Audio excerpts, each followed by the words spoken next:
Who doesn't love an actual fight? Yeah. Like, well, I think no the short gloves. rounds are good because the reason I brought that up also is like, not sprint, but you can go pretty fucking hard for 2 minutes, can't you? 5 times, and like, the fights are exciting. Whereas like, listen, as much as we both love boxing, obviously, there are fights where you get to 6th round and you're like, Yeah. fuck, do you know what I mean? They're picking and a poking and moving one way. They're both at the same level, so they're cancelling each other out.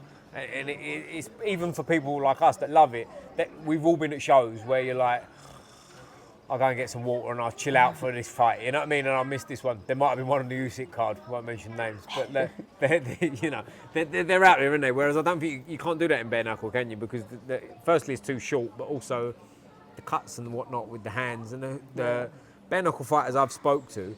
The biggest thing that it seems to be is hand trouble. You know, cuts on the face is a thing, but like if you're fighting, that's more of a thing you're not worried about unless the blood's coming in your eyes so much. But like, if you've got a broken hand in round 1, that's a tough 4.5 more rounds, isn't it?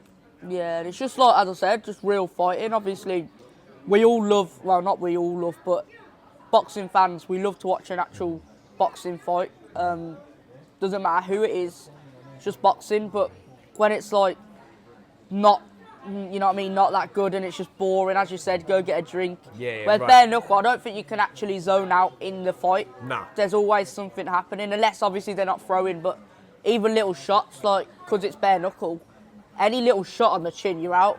Or, you know what I mean, you bruise or you cut. And cuts are a big one, I think. Yeah. Cuts seem to be the big thing. Like, because Luke Rockholder, you mentioned earlier, he fought Mike Perry, right? I don't know if Yeah. you've seen the fight. You know who Mike Perry is? Yeah, Like, Mike obviously Perry's fought Jake legend. Paul as well in a boxing match, which is different. But he's made for that, isn't he? He's born for that. And like, Luke Rockhold was asked by the referee, do you want to continue? And he said, no. Do you know what I mean? And like, Luke Rockhold's a fucking UFC champion in his day. I mean, I think he's probably past his prime now, but he's past his prime, but in his day, he was a serious, like, top tier, like, pound for pound level UFC fighter.